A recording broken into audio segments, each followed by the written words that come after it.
Bungie's upcoming game, Marathon, is set to launch on September 23, 2025, marking a significant return to the studio's roots with a revival of their classic 1994 title. This new iteration is an extraction shooter where players, known as runners, navigate the alien world of Tau Ceti 4 in teams of 3, competing against both AI and human opponents to collect and extract valuable loot. The game will be available on PC, PS5, and Xbox Series X and S, supporting cross-play and cross-save features. Ahead of its official release, a closed alpha test will run from April 23 to May 4, 2025, limited to players in North America and Canada. Participants must join the Marathon Discord server and complete a survey to sign up, adhering to a strict non-disclosure agreement. This alpha phase is crucial for gathering player feedback to refine the game.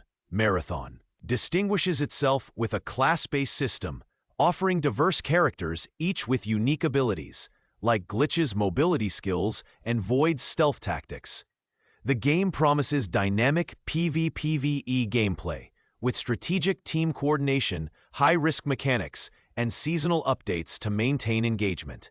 Unlike Bungie's popular Destiny series, Marathon will not be free-to-play, though pricing details are pending. It aims to cater to fans of PvP experiences and will not require a PlayStation Network account for Xbox and PC players, broadening accessibility.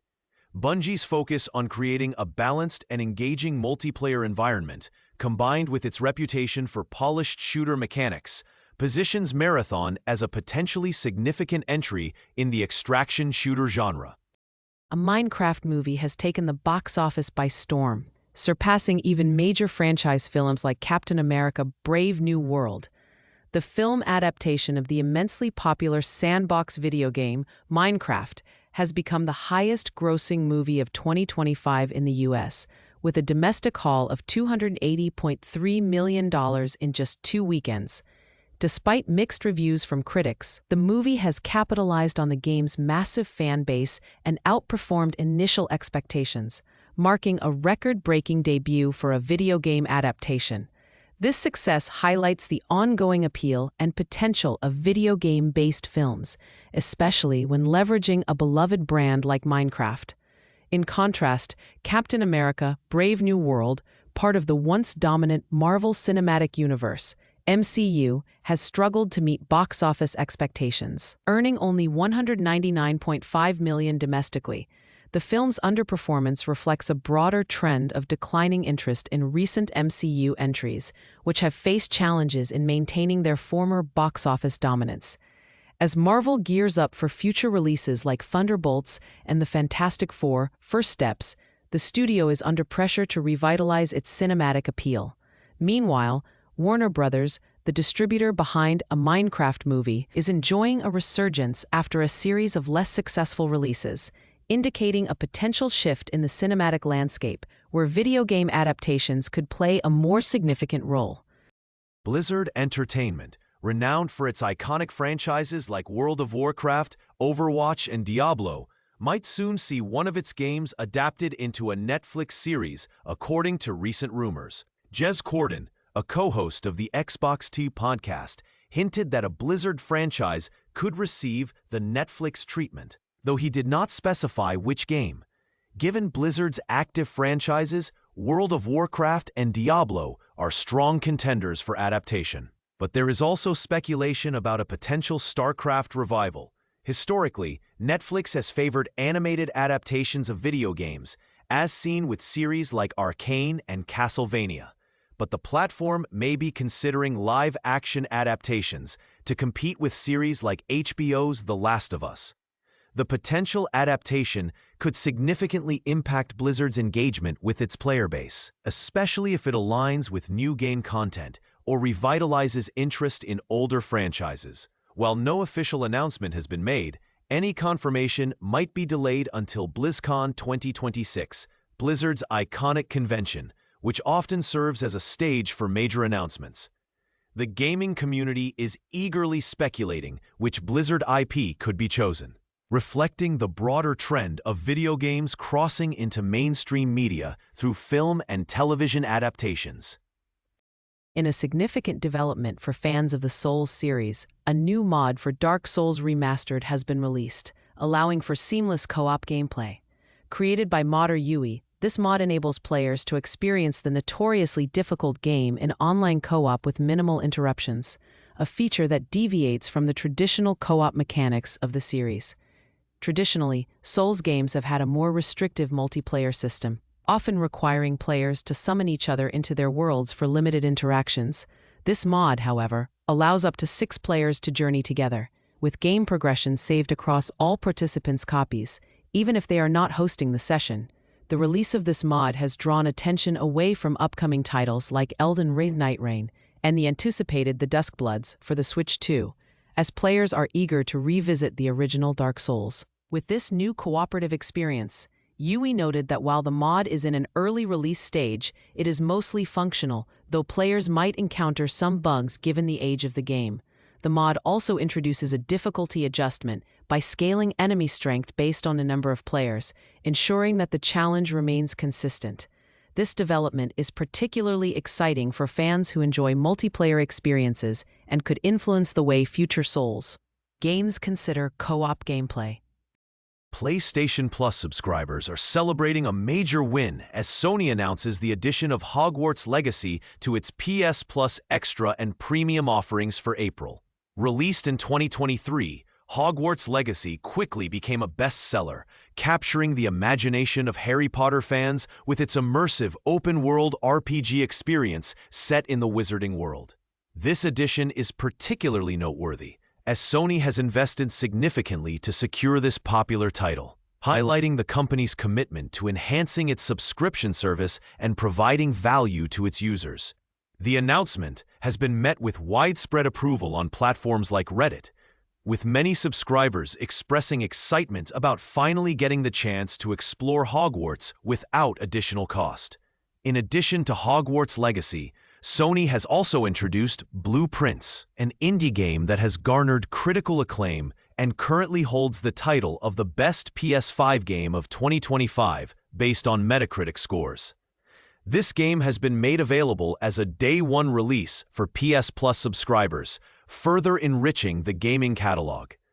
However, it's important to note that these games are exclusive to PS Plus Extra and Premium tiers, leaving Essential subscribers to purchase them separately if they wish to play. This strategic move by Sony not only boosts the appeal of its higher-tier subscriptions, but also underscores the competitive nature of the gaming subscription market, where companies continually vie to offer compelling content to attract and retain subscribers. The recent announcement regarding U.S. tariffs has stirred concerns among gamers, particularly around the potential price increases for video game consoles. While some electronics, such as semiconductors and SSDs, will benefit from tariff exemptions, video game consoles like the Nintendo Switch 2, PS5, and Xbox Series X are not included in these exemptions.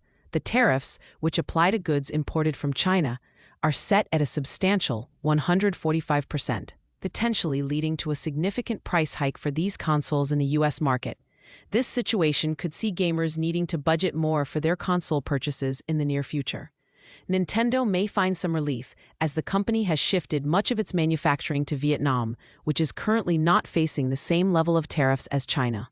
This strategic move might shield the Switch 2 from immediate price increases. However, for PlayStation and Xbox fans, the outlook remains uncertain, as both the PS5 and Xbox Series X are primarily manufactured in China.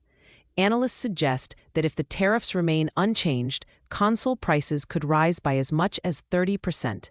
This development could make gaming a more expensive hobby, affecting not only video game consoles but also other gaming-related products like board games that are heavily reliant on Chinese manufacturing.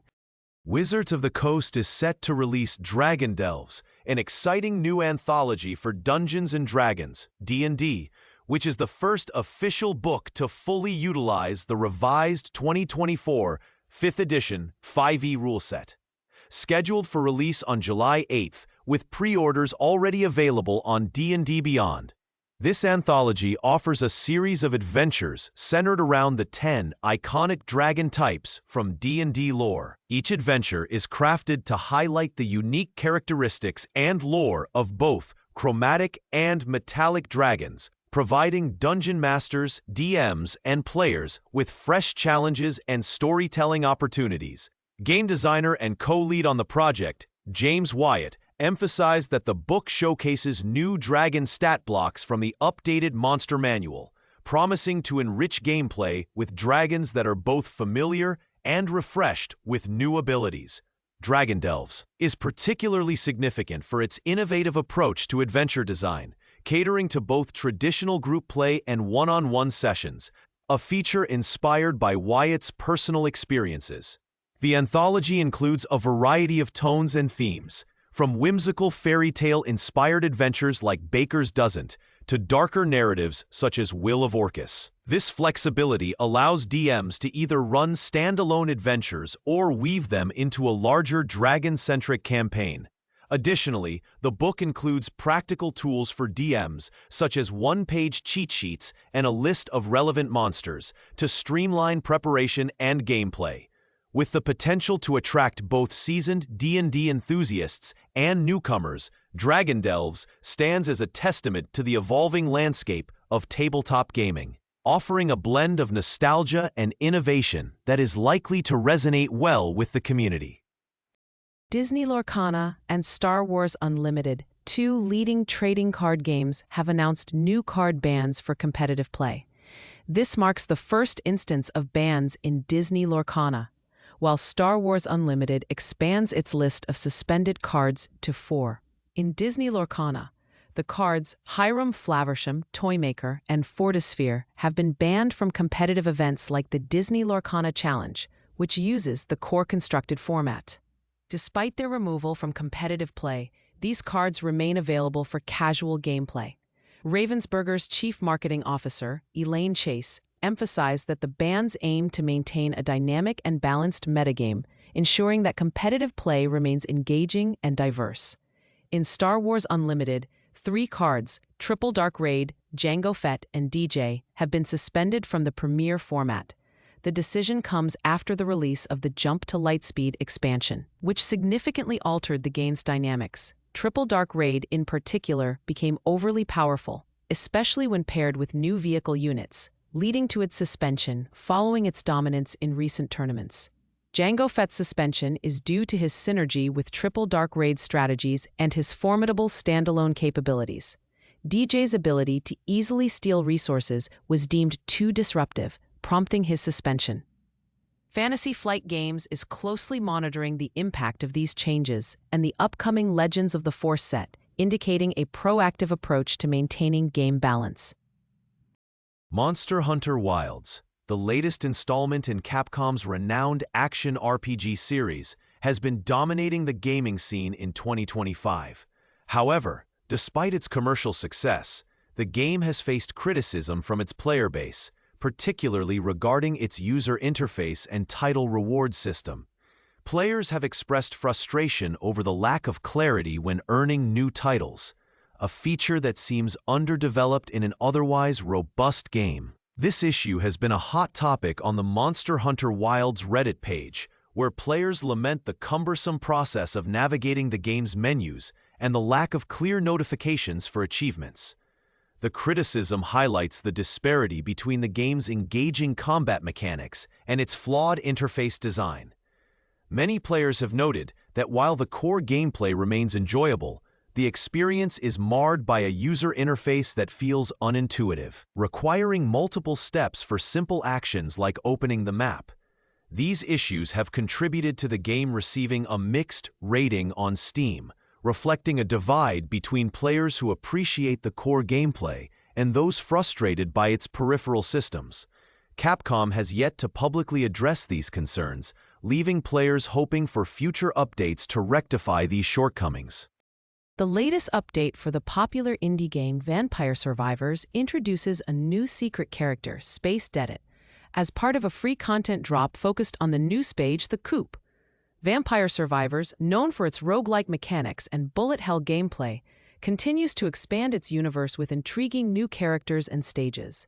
Players can unlock Surpassed by deciphering a cryptic clue that leads them to Space 54, where they must break free from the level's confines to find a heart-topped pillar. This character is noted for her impressive abilities, starting with the powerful Photon Storm weapon, which increases in strength as she levels up. This update is significant for fans of Vampire Survivors, as it not only adds depth to the gameplay, but also keeps the community engaged with fresh content. The introduction of Surpassed, alongside characters from previous DLCs like Among Us and Castlevania, showcases the game's creative expansion and appeal. By providing these updates for free, the developers continue to foster a strong player base and maintain the game's popularity across platforms such as PC, PlayStation, Xbox, and Switch. As Vampire Survivors grows, it remains a standout example of how indie titles can captivate a diverse gaming audience with continuous, innovative updates.